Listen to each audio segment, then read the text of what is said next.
Welcome into the Solo Shot Sports Podcast. I'm your host, Dom Manna. Happy Solo Shot Saturday. I don't know about you, but I'm feeling November 22 on this rainy Saturday morning here on the East Coast. The hot stove is not quite hot yet, but it got preheated. It got preheated when the qualifying offers were sent out, and now the stove is simmering. It's got a little momentum going. And the trade market really started with those decisions, both the fact that there were some qualifying offers that were accepted, as well as some Rule 5 draft protection going on across the league. So there were some players that were not tendered contracts, some that will be back with their teams, some that are now going to be free agents, some that were traded to make room for 40-man roster spots.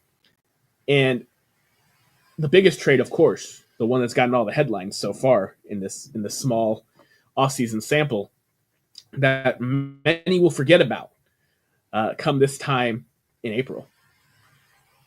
Taylor Ward, who is a free agent after next season, was traded to the Baltimore Orioles for right-handed pitcher Grayson Rodriguez, G-Rod.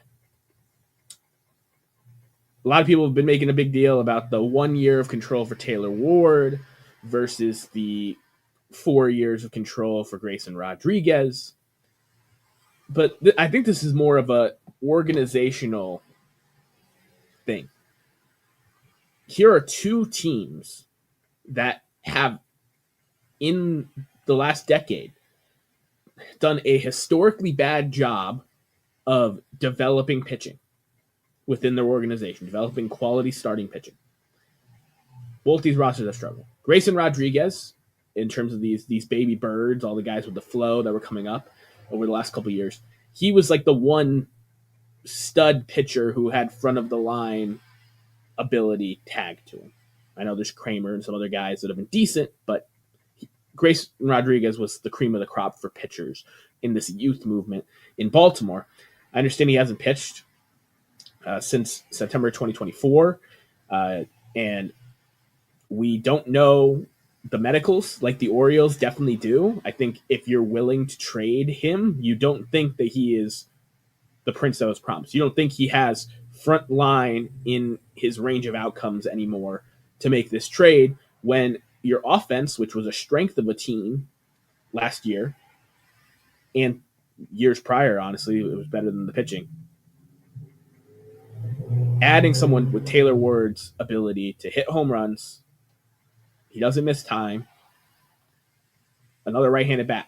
So some combination in their outfield of Ward, Cowser, and O'Neill. One of them will probably DH most days. It's going to be interesting to see how this team building works with the Orioles. I expect them to be trading for a starting pitcher, so maybe this gives them the flexibility to trade a Cowser or a Kierstad or anyone else down the outfield pipeline for next year, so you have Ward playing one of those spots locked in. But the Orioles had to have thought that Grayson Rodriguez's chances of being a reliable front line arm were done to be doing this, regardless of what Taylor Ward is able to give them in yearly production for 2026. But I think organizationally, the Orioles want to get back in the playoffs. Like, this is a win now move. And they think that Taylor Ward adds more flexibility and production to their 2026 roster build than Grayson Rodriguez does. And I don't think that's an unfair statement.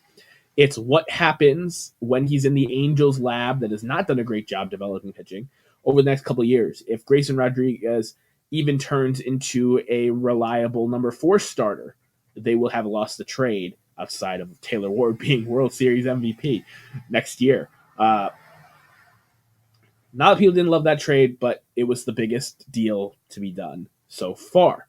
I think it opens up both teams, the Angels, to potentially to sell a little more this offseason, as well as the Orioles to make a move now with all their depth, their infield and outfield prospects and 40-man guys and guys that are on that quadruple A fence that are pushing for major league at-bats. You can trade a few of them to get that front of the line starter that you're missing in front of Trevor Rogers and Kyle Bradish, excuse me. Now, I cannot judge it until I see what happens. The other fun trades were kind of in the margins, teams opening up 40 written roster spots, and the trade market is potentially going to be huge in terms of starting pitching. Grayson Rodriguez could end up not being in the top 5 of starting pitchers that are traded this offseason, with Joe Ryan obviously being on the block, Tarek Skubal likely to be on the block. Hunter Green and Mackenzie Gore have both, there have been murmurs. I don't know if either team wants to trade those controllable guys, but they definitely will be called about. And Sandy Alcantara, the Marlins are always willing to sell. So that is 5 much better, more proven arms that are going to be available on the market than Grayson Rodriguez. So, like I said, by the time we get to spring training and opening day, like I think a lot of people are going to have forgotten about this trade. The interesting thing, though, is the potential hitter trade market, because there's a lot of arms both that you can sign for free, that you can sign with compensatory picks going back to the other team, or you can trade for. There's a lot of options in the starting pitching market this year. The hitter market is a little thinner at each position. I ran through it, and with Gleyber Torres, surprisingly, accepting the qualifying offer, which I'll dive into a little deeper in the show, it's just another bat off the market. And that makes guys like Ketel Marte, who's been heavily rumored to be available through trade, very, very interesting. It makes, like I said, the Marlins are always willing to deal it. Some of those guys potentially being a bat that could improve a team, some expiring deals. So I'm really interested to see what starts to come to the surface as we approach the winter meetings. Usually 1 or 2 big trades happen at or directly following the winter meetings, when everyone kind of comes to the table with like, here's who we're looking to move, here's who's potentially available. We like these guys. Who do you like on our side? And have those preliminary discussions. So very, very exciting. I'm glad that we have broken ground in the trade market with a move that has impact for the 2026 season, but not a blockbuster yet. The rumor mill, like I said, there's a lot of names being floated out there. The biggest rumor that's been affecting my mental health and well-being has been with the Boston Red Sox, that they are looking to sign Alex Bregman or Pete Alonso this offseason, when it's pretty clear that even with Alex Bregman, the 2025 Red Sox postseason roster was clearly missing a right-handed power bat, or at least another power bat in the middle of the lineup, somewhere in that 3 to 6 range. And Pete Alonso has been a fit that a lot of people have kind of fantasized about at this point. We have the money to sign him. He can play first base for a couple years and move to DH once Yoshida's contract is off the books. And I think that a lot of people were kind of saying, oh, we can get Bregman and Alonso. This can be the first time the Red Sox made a multiple hitter, multi-year splash in free agency in a long time. And I would have been very, very on board for it. The fact that it's or makes me think that they already don't like the trade price for some of these arms that are potentially on the market, that they'd rather use the Alonso money to sign a Dylan Cease or a Michael King or a Framber Valdez, one of these top-of-the-line starters, even maybe a Ranger Suarez. So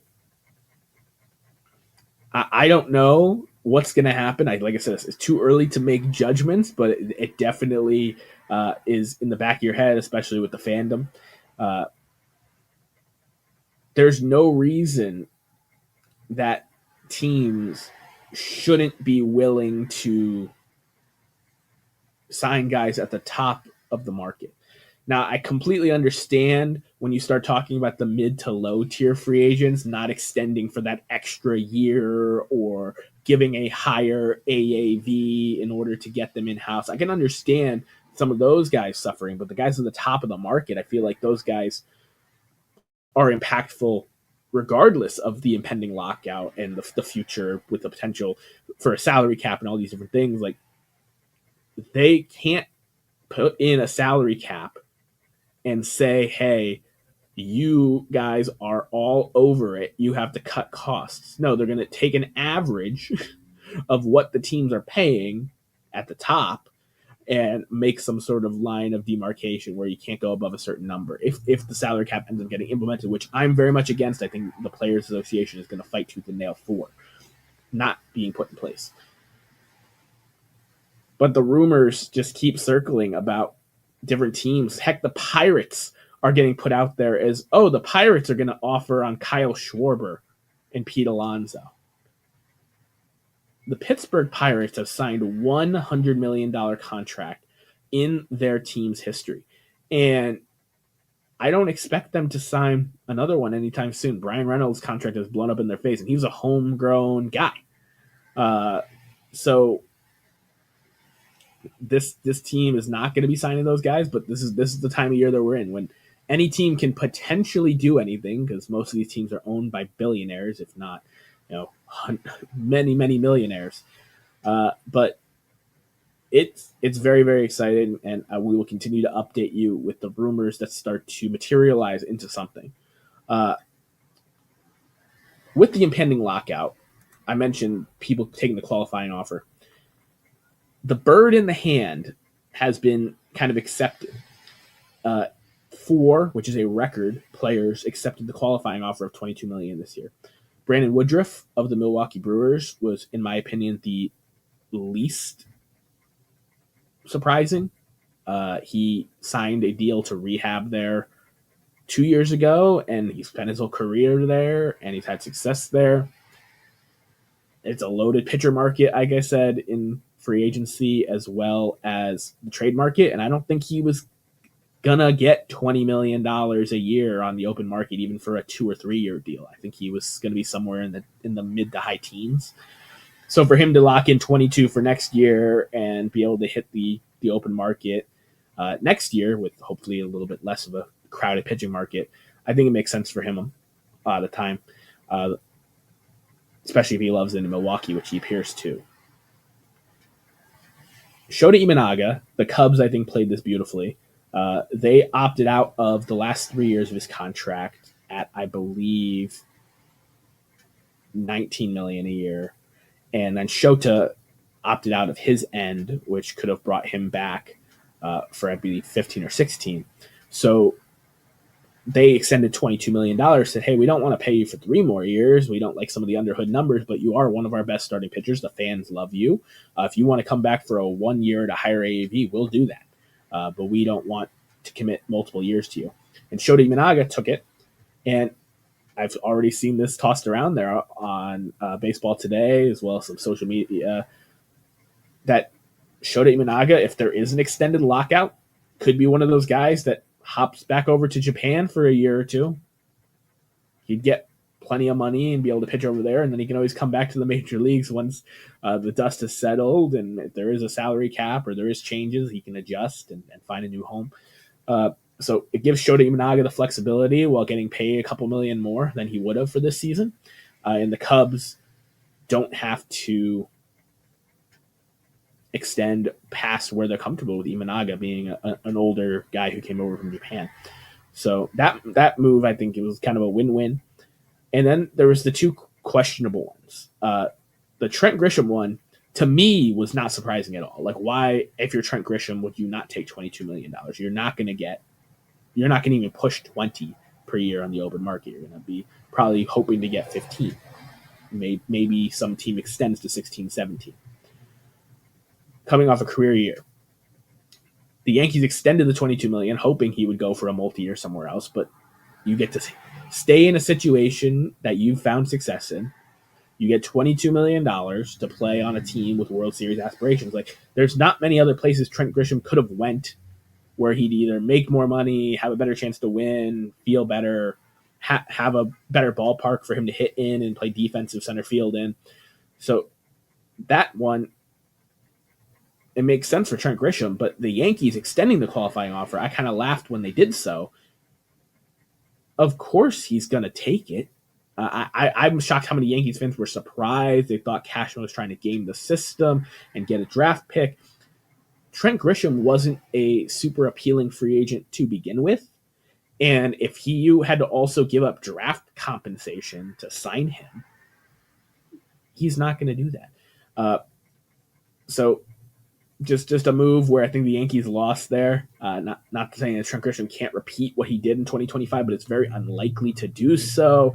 And then he walks for less money. So being a $22 million player in the big leagues, it's tough to do. He definitely was worthy of $20-ish million last year, hitting over 30 bombs and playing good defensive center field. But how many more years can he do that, even in a bandbox like Yankee Stadium? But the guy who was the most surprising to me, I mentioned earlier, Gleyber Torres accepted the qualifying offer with the Detroit Tigers. Gleyber Torres is 29 years old, about to be 29 years old, excuse me. Gleyber Torres is coming off an all-star campaign where he was the best hitter in the Tigers lineup down the stretch.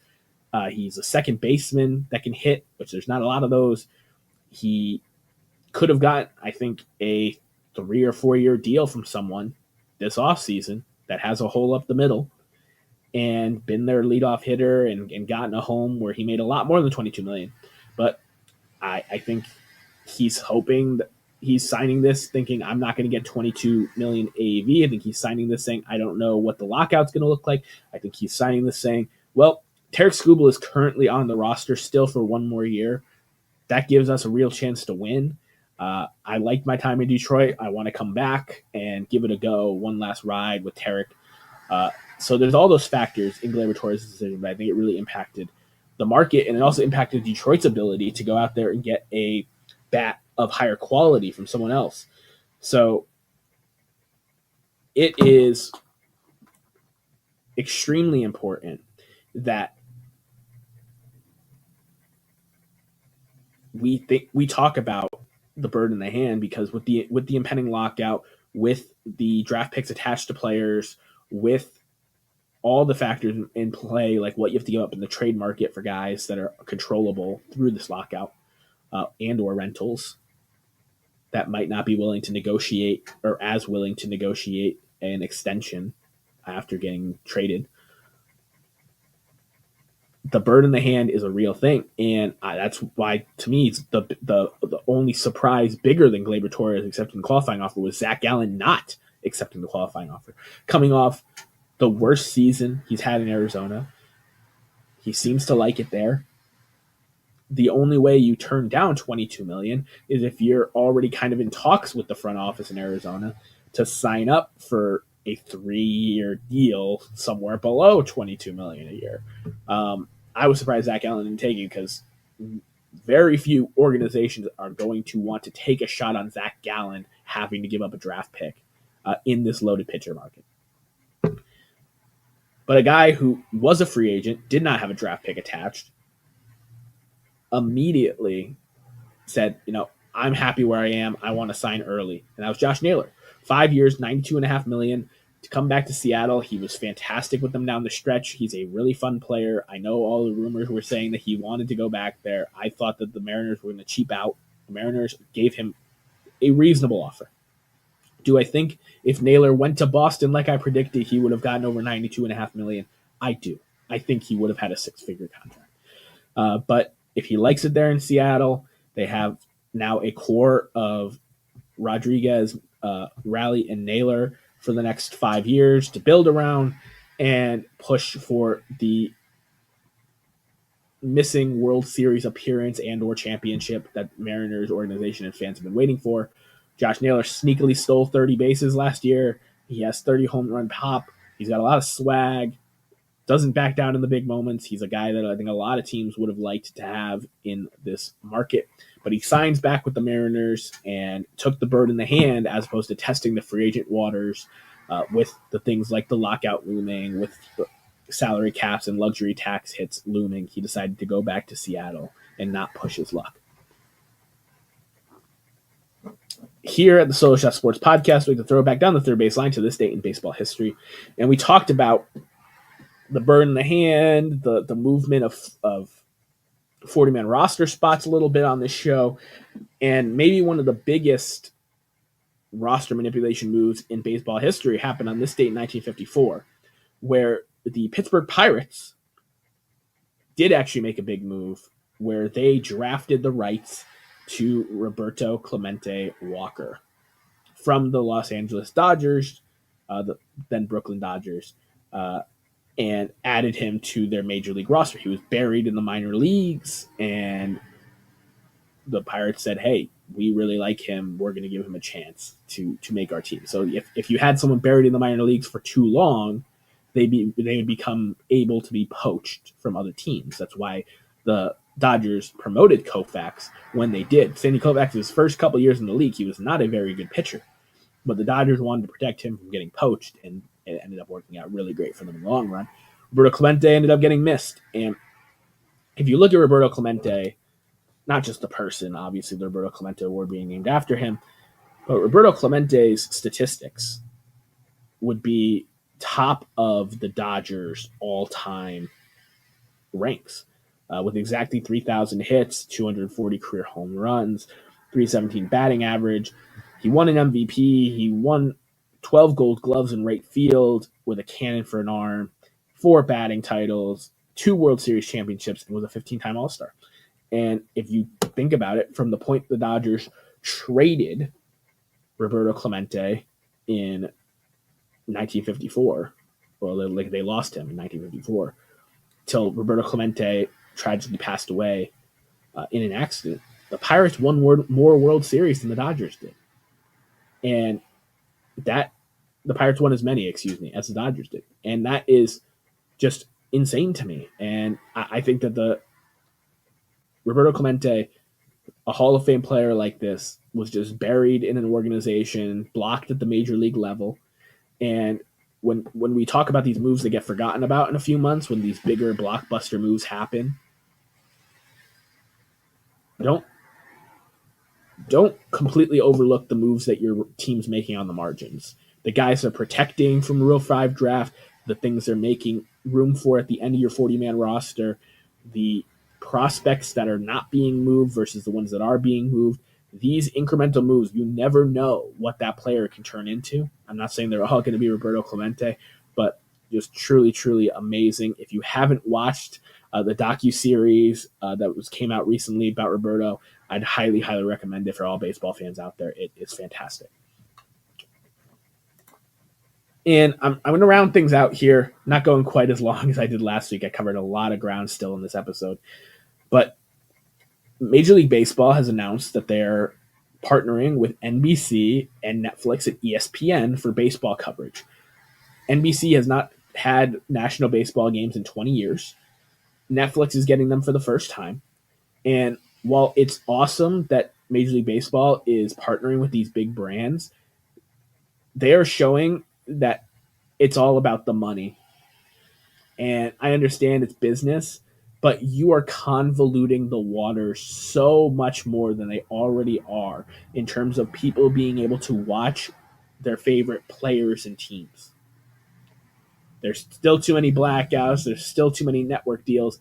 This is something that I wish was getting tackled during this potential strike, because I think it's one of the things holding baseball back the most from potentially ever retaking the throne in North American sports. It's the fact that you can't watch all the damn games. You have to have all these different subscriptions and cable services and different platforms. They're making it way too difficult to watch the dang games. And I know NBC will be nationally televised for people with cable, YouTube TV, things like that, etc. But they're kind of just taking the place of Sunday Night Baseball in that regard. So we're not really gaining more. It's just getting moved around. And you'll have to have a Netflix subscription for some games. Obviously, they'll do some stuff with Apple TV again. They'll do some stuff with Amazon Prime again. They're making it way too difficult, and they are choosing money and lucrative deals over the happiness of the consumer, the person that's actually trying to follow their favorite players and teams through a 162-game season. And that season length makes it that much harder to not have these side deals and these different avenues.